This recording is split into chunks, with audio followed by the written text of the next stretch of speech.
Okay, so let's go on to then. Did we say next the current state of the England England team. national team?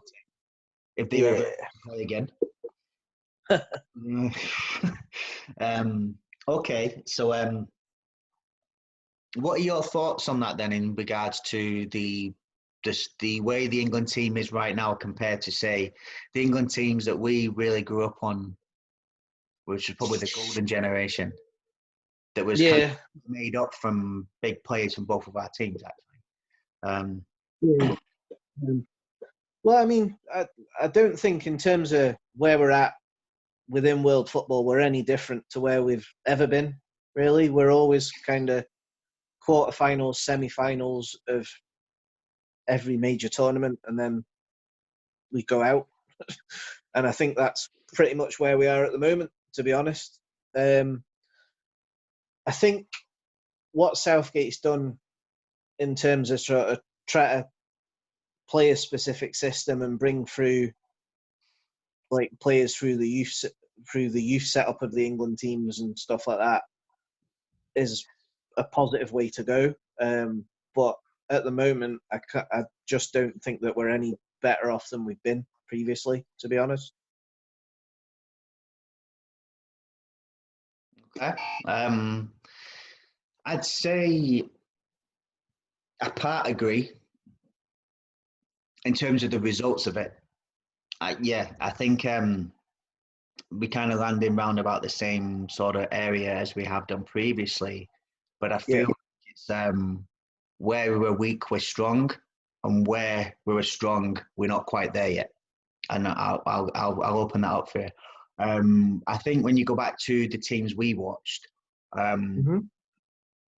players-wise, across each section of the team as well, each department, I think we were, as a team, we're less than some of our parts. I think that's fair. Yeah, I agree. I think the players we had in that golden generation were obviously some of the best players that have ever played for England. But when they played for England, just it didn't work. Yeah, but I feel this is where I feel like why it didn't work was the conditions that were in place to allow that to happen. And for me, there was the two things that let down that bunch of players, and I'm not taking the blame away from those bunch of players, they are part of that as well. But first of all, the coaching and the environment, and secondly, the inability to get beyond the tribal club nature of our league. I think they were two absolute vital components that set of players never quite overcame. And we've obviously all heard the stories of how United players sat over there and Liverpool players sat over there and that sort of thing. And I mean, that was two factions that made up probably 2/3 of the starting 11. They were like, it always felt like we would come together as a team purely to tolerate each other. There was never there was almost like, I can't be too close to those guys because then they're going to take that information and the next time we play each other, it's going to give an advantage there. So they always had their club hats on. And also, I think at that period, the mentality of the English game was still kind of locked in the old 4-4-2 and systems and patterns of play that I think a lot of other countries have moved on from. At that point, we didn't really have an overload of players that were going abroad. I know Michael Owen, around that period, he went not long after he went to Real Madrid. There's a few, but like you say, that the majority didn't. Yeah, and I feel like, again, if you were to put that same... We had a discussion about this. We touched upon this on the last episode with, I think with... Oh, no, maybe we talked about it before we went live, actually. But we talked about... I think... No, it was actually in the Banter Exercise. You were talking about Juan Veron. And do you remember I talked about how if Juan Veron had signed a few years later, I feel like he'd have done better at Man United. But they couldn't get beyond the Keenan's goals. And how do you use your best players and how do you have fluid formations? I feel it's so important to England at that point when they looked at it. Remember, we've got Gerrard, we've got Lampard, and we've got Scholes. That is the age-old debate of, do you know, who's the best out of them? And that's an episode in itself, and we'll definitely do that one. But you had them, and then you had like your Carricks, your Hargreaves at different points. You had like really good midfield players. but just never found a way to go, well, how do we get our best players on the pitch in a way that works for them rather than trying to match them to a bit of an archaic system. And I feel like these were some of the things that really let those players down, including themselves, letting themselves down. The whole unit of the national team letting itself down was the environment for success. And I feel like that's where now, that's the strongest point I feel now of the current set of players. I know there was the Gomez Sterling situation, but even the way that was handled, if that had been a Liverpool and United player back then, I think it would have been brushed under the carpet. Because I reckon shit like that happened. I think shit like that probably did happen. We just never heard about it because they were just like, it is what it is, and let's not create a war here. Let's, I think as well, to be fair, with the prevalence of like social media and media access to things as well, any little thing in a England camp or whatever is going to get brought up. Yeah, more than perhaps 20 years ago as well. So that's definitely a point of it. Even if it did get out there, I wonder if any coach who had the strength to really kind of deal with it, because they'd be thinking, if I take one of these players' sides, I'm going to lose the faction on that side. I'm going to lose two or three. Just going to back their guy. And I feel like what was really there as well is that it was dealt with, it was made an example of, but also then it was made clear that that is not what this is. Do you know what I mean? And I think it was dealt with, and even owned by Sterling afterwards, of going, do you know what? That was me. And we should think about Drew Gomez getting booed by the fans though when he came on. That's fans. That's fans. For me, it's more important that the players are united.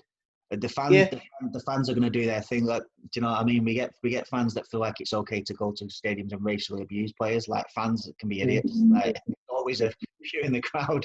I don't think you can legislate for that. But the players have to be a unit. That's more really, really important. And I feel that they are. And that's something that I think they've got a really good chance. They actually they enjoy each other's company. They actually view each other as teammates. They really do. They go onto that pitch and off the pitch and they hang out. They generally look like that whole idea of the club mentality without having to call it Club England, which is what they tried. The golden generation Club England. It's never going to work. They weren't that way wired. They haven't been brought up that way. Do you know what I mean? They just whole environments, they've gone for their clubs. I think that does look like it's changed, and that can only serve England well. And I feel like all the soft skills and the off the field stuff and the environment and all that is geared now towards a team that can go on to win. What the team is just missing is them couple of players to actually create that. Because I think where we're short is we don't quite have as good a players in. For me, the biggest thing, I don't know about, we'll get into it, but I think the midfield is the biggest difference. I think going forward, we have, I think, a forward line that pretty much is what Kane, Sancho, Sterling, Rashford. From those four, you can put others into that, but even from those four, I'm like, that is incredibly strong in my opinion. I think Harry Kane has become a world-class centre forward, and I feel them other three are all very close to world class, if not there already. They're all very close to it. They're all dangerous, quick, goal scoring, wide forwards, but they're all, do you know what I mean? They can all do that job. And having that Harry Kane as the out and out nine, and then these other, even we've had Vardy, we've had other players who've come through. He's retired now, but you've had other players that have been there. I think as a forward line, England I've had some really good players there over the last sort of 5 years, and I feel like that means that England can overpunch, because if you can score goals and you've got a together team, you can be an underdog. You can be almost like a dark horse, and you can overachieve and you can get somewhere. Where I feel we are, and I'll let you take this part, but I feel like the midfield and maybe the element of the defence is just not the same level as what it was in terms of players. What do you think? No, it's definitely not, is it? Like, you can't really compare the Golden Generation's midfield with this one and sort of go like for like, player for player. Obviously, the Golden Generation's much better, like much better. I mean, Henderson over the last year and a half has improved massively, as both as a player and as a captain as well of Liverpool. And I believe it was him that was sort of instrumental in sorting the Gomez and Sterling situation out as well, with phoning both of them. I don't think he was on England duty at the time. I think he was injured. but phoned the pair of them, got them both talking, and got it all sorted. Maybe helped that he wasn't there. I guess he could have been an outside. Maybe it helped that he wasn't there. That Maybe. yeah. But yeah, I mean, in terms of like leadership and what have you, brilliant. But in terms of technical ability and stuff like that, whilst he's a good player, he's nowhere near a Steven Gerrard or a Frank Lampard. Or Paul Scholes. Or a Paul Scholes. I'm kidding. Yeah. But then Paul Scholes very rarely played for England in central midfield, did he? He usually got stuck out on the wing. That's what we're talking about, right? Who with the right mind doesn't build and go up with those three? Or even a fourth to go, do you know what? We could do a diamond. There's so many ways you could have done that. Do you know what I mean? But 4-4-2. Yeah. So I feel like Henderson's been, and put Milner. I think like these kind of players have been part of a Liverpool team that's been winning, and I think that's why. I think is Milner not retired from international duty as well now? I'm not sure he has, but he probably, yeah. I mean, he's sort of early to mid 30s now, isn't he? So trying to extend his Liverpool career as well at that point. Do you know what I mean? He wouldn't mind winning a few more trophies, I'm sure. I feel like after that, it's quite young, isn't it, as well? It's like you're looking at, there's a lot of put on Declan Rice coming through. There's Winks. I would like to see Foden become more prevalent now. I was going to say, Foden. Yeah, he needs to play more games for City before. I think he will. I think he will do now, though, won't he? Because it's David Silva not supposed to be retiring. I feel like if he can even play another 25% more games, I feel like they should really look at that, because that's where England are missing a player that looks like they can really see a pass and execute it, because I said the forward line's really, really strong, and you're looking for a player who can link that. And I feel like that's the player that they really need to. I mean, I would integrate him. I would be playing him now, because there's not an overload of options, and I feel like he is starting to now dip him in a bit more, because he's recognising that next season you need to be ready for it. He was just starting to play a little run of games, wasn't he? Yeah. No, he looks like a player. He reminds me quite a lot of Gaza in terms of creativity and moving the ball and dribbling with the ball and stuff like that. So I think if he can do what Gaza did for England, then happy days. He's got that bit of a maverick about him as well. But to be honest, and I'm going to give equally high praise of him again. This is mad, because you're just talking of stylistics. You're not saying there's anywhere near that kind of class yet. But I saw a bit of Iniesta in him. Yeah, I saw a bit of Iniesta in him, and maybe that's what maybe that's the sort of thing Pep's saying. Do you know what I mean? Being like, you kind of, do you know what I mean? I see a little bit of that. I think he's going to be a goal scorer. I think he's going to be a goal scoring midfield player, but he's got that pass in him as well, and I think that's what England are going to need. So they need to bring through some more midfield players, and then defend. I mean, obviously, back in that team, you had some ridiculously strong centre backs, but again, built around predominantly John Terry and Rio Ferdinand, who couldn't stand each other. Now, obviously, there was obviously a personal element to that, because of what had gone on with Rio's kid brother. Obviously, that if there was already an issue, I don't think they ever spoke again. Actually, did they? Probably not. Speak. So, and obviously John Terry had issues with other with the Bellamy situation in clubs, and he can be a bit of a divisive character, can't he? But I think again that just shows it that you had two absolutely incredible centre halves. I'm sure when they got on that pitch, they were like good and professional.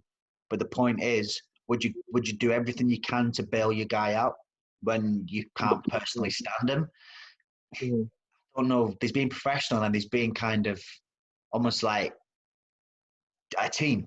We're a team rather than just doing a job for myself, and I'm going to do, I'm for my country and stuff, but can't stand this. I'm going to bail that person out. There's no going the extra mile. It's kind of like, I'll do the sort of bare minimum that's expected sort of thing. Yeah, and I wouldn't mind if he got dropped, mate, because I will back the other guy who comes in. Do you know what I mean? That sort of thing as well. There's just that sort of stuff goes on in dressing rooms, and I feel now, at the high club level as well, to be fair, but perhaps not quite as much. But I said it would happen. It does happen at club level as well, I expect, where people don't get on and stuff like that. But obviously, you see each other a lot more, and you can build a relationship a lot easier. I remember from a United point of view, everyone remembers Sheringham and Cole. Sheringham and Cole didn't speak to each other for years over one little incident as well, and they just didn't speak to each other. They weren't speaking during the treble winning year. Right. Yeah. But maybe you can deal with it better there. Whereas then, when you go back to your club and then you're competing in big Chelsea Man United games where you're kicking lumps out of each other. Do you know what I mean? you're leaving one on each other and stuff, and then you got to go hold England's defence together afterwards. It's maybe tricky, and I feel like again now, I feel in defence we're a bit better than midfield because I feel we've got a little bit of a leadership mentality in there across. I feel like we're not too bad in defence, but of course we're not in the same class as where it was. I feel like again we've got fullbacks. We're kind of okay. We're kind of okay, but I feel like it's the midfield that is the major issue. Oh, and goalkeeper. I feel like we're waiting to see a top goalkeeper come through because I don't. So it is with Pickford, right? And he did have a decent tournament. I can't take that away. That's the problem. Yeah, but you know what it is? It's not even as much as technical because he does pull off saves sometimes that you're like, because he will pull off a save and you're like, that's incredible. Like there's been, do you know what I mean? Almost like, because obviously he's not the biggest. It reminds me a little bit of times when he's good at like Shea Given or, do you know, like, some mad shots. Some of the saves he's pulled off have been like De Gea-esque, you know, just when you're like, how did he get into that? But he's just too revved up all the time. That's how I think his issue is. He looks like he's. Do you know when you see someone walking out for a boxing match? He looks like do you know what I mean? It's like he's going in for like. Look, I don't think all goalkeepers are going to be calm. You know, some of them they were just very calm. They were calm and influences. Schmeichel was never really that. There was certain goalkeepers that are, but what they should be is controlled. Yeah. Whatever that's controlled aggression or controlled serenity, or your goalkeeper is controlled. The defenders are calmer and they're going to be more controlled. And that whole, you know, if you've got those elements right, then you cut out a lot of mistakes that could happen when players are tense. His head goes down very quickly as well. If he does make a mistake, he doesn't tend to just make one mistake. It's like. And goalkeepers, there's going to be the odd one in there. But I think if you've got that kind of that controlledness, it becomes you're less likely to make mistakes, and then you're forcing the other team to have to score via brilliance. Be that a great team move or a great set piece or just a piece of individual brilliance, you're forcing the other team to earn those goals. Whereas if you're up and down like that, you're transmitting that to those around you. The chances, I think, of a mistake go up quite high, and especially if someone's head drops and then they make a mistake, mentality that's the issue with him. I feel like Holt's, Henderson, these other ones coming through. I mean, I think Henderson will be the next. I like Henderson. I like him, and Nick Pope as well is all right. I'm just not quite sure, but he's decent, isn't he? Yeah, he's decent, but he's not world class. I wouldn't say, but I'd like to see Henderson have another year. I'd like to see, even when I was thinking about this from a United point of view, I'd like to see De Gea play again next season and see which one it is. But I feel that will come to a head for United next season. I think Henderson's too good to not then go, I want to come back. Yeah, I think he wants to come back now, but I want to come back and I want that shirt. But because I feel like he have the England shirt as well. He does. Yeah. But it is early, and I'd want to see him do it again for another year. I'd be interested to see if Sheffield United come off the boil next season. How does he handle it? Is he still really consistent, or does he slide off with it? I'd like to see him get really tested next season, and if he's showing this, then I'm like, I think he probably needs the United number one jersey as well, and that says a lot because it's De Gea. But that's how good he looks. But it is early days. I want to see him do it for at least another full season. But I think if he did, there's definitely the green shoots for an England team that could actually finally go and do something. But it's a couple of players short. That's where I think it is. Yeah. The conditions are there now to go and do something, and I feel like that's why this England team's more likely to do something than the Golden Generation was. Because no matter what, the Golden Generation was its own worst enemy. Yeah. And I feel that's the difference. So that's where I'm at.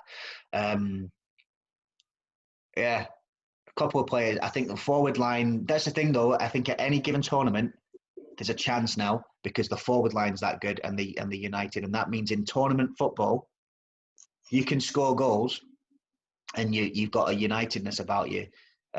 You can shock teams because, that forward line, I think, is lethal. So there's a chance there, but we're a player or two short in each other department. Yeah. But, there's some great kids coming through in the Premier League across the board. Just need one or two of them to come through. And I feel like there's something there to be had, but maybe still is another tournament or two away. Mm. What do you reckon? Yeah, I mean, from what I can see, I can see your point. Like, yeah, we probably are only a few players short, but whether those players are coming through at the moment, I'm not sure yet. So it could be another 2 tournaments. It could be another 10 tournaments. Do you know what I mean? It's like, it's one of those where I just feel, regardless at the moment, we're kind of short in key positions as well. Like, the problem with sort of central players, like your goalkeeper, your centre midfields, your centre defenders, and your strikers, you need a spine running through a team. At the moment, we don't have a good goalkeeper. We've got decent centre halves. We've got Harry Maguire, Joe Gomez. Who else plays centre half for England at the moment? I mean, they're the two that are in my head that is potentially a partnership there because I think Maguire's really turning into a United captain. I think he's going to be big for us, but it's still to be seen. And I think Gomez is done really well alongside a big, powerful centre half that's a leader as well. So perhaps there's a partnership there that could resemble the partnerships of the clubs. And if you've got maybe got some continuity there. But yeah, I feel like who else have we got centre half? Is Michael Keane? Is he English? He's English, isn't he? The boy that plays for Everton. Yeah, but Everton, he's been a bit up and down at Everton. I mean, he was looking really good before he went there. Really good. There's not an awful lot. There's not an awful lot. But one thing I was going to say that I think might really help us, G, is that if with what's going on right now in the world, if it does limit the transfer windows, hopefully any good youth players there, they're going to have to be part of the first team squads. And that could be something that really helps if everyone's best youth players are going, well, you're in the squad because we're only going to buy 1 or 2 players. We might not even buy anyone. So, do you know what I mean? Look what, for example, Chelsea's transfer ban, look what that did for its youth team. Yeah. So perhaps there could be a ripple effect there. Maybe. We just need to keep our eyes on the next generation that come through. Because if they've got it, I think the setup's ready for them, and that means that we just need another golden generation. But if we get one, it's hopefully got a chance to actually, go and do something like when the Spanish one came through, everything was just right to go through and win because they went a long time as well, didn't they? So yeah, okay, cool. I think we have to let the people get into the comments and see what they think on that one. It's an interesting comparison anyway, isn't it, to a team that should have won a tournament, really. Okay.